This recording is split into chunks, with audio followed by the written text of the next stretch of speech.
from the global resources of ABC News with Cynthia McFadden in Detroit, Michigan, and Terry Moran and Martin Bashir in New York City. This is Nightline, January 14th, 2008. Good evening. Tonight, after just 2 weeks of the new year, there are worrying signs that the American economy may be heading for recession. Trouble in the credit markets has already taken its toll on the big banks, but now it seems to have reached consumers. Just a few months ago, the number one problem on voters' minds was the war in Iraq. But look at the picture today. The economy is now the public's primary concern. So here's the question. Is recession inevitable, or can we avoid it? Here's David Muir.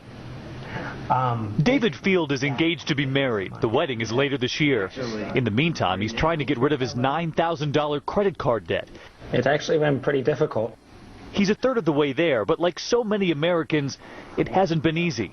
You're insuring 2 cars or 1? 2. He's cut down on nearly everything, even his driving, as he tries to save money on gas.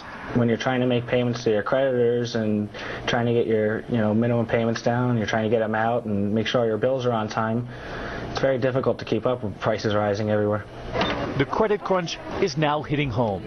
It's a domino effect that began with the big banks, now reeling from the hundreds of thousands of mortgages that have defaulted. They are the same mortgage loans that once seemed too good to be true. Now homeowners and the banks have learned they were. I don't think anybody thought the market was going to tank as much as it has tanked. This week, economists say 2 more banks, Citigroup and Merrill Lynch, will likely report one of their worst quarters ever. Tonight, the Wall Street Journal is reporting Citigroup could, as early as tomorrow morning, write off as much as $20 billion in bad loans, and thousands of workers could be laid off. All of them are taking a body blow. That's what's surprising. You really don't see any bank that's doing well. For some, the other shoe has already dropped. Credit cards, also a major source of revenue for banks, have become a major concern. That's because consumers have begun to fall behind. Capital One has reported a rise in delinquencies. Even American Express, known for its customer base with solid credit, has reported an increase in late payments.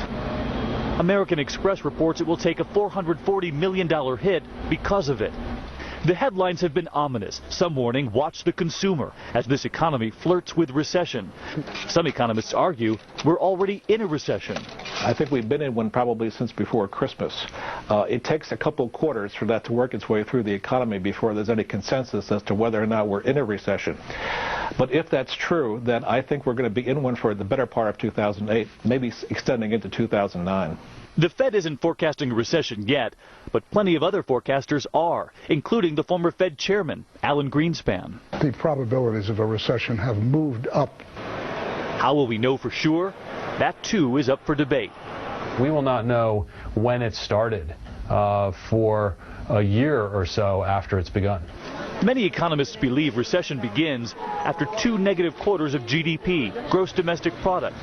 Add to that rising unemployment and a slowdown in consumer spending. We've had a big party over the last 5 years, and the hangover is going to take a while to get through.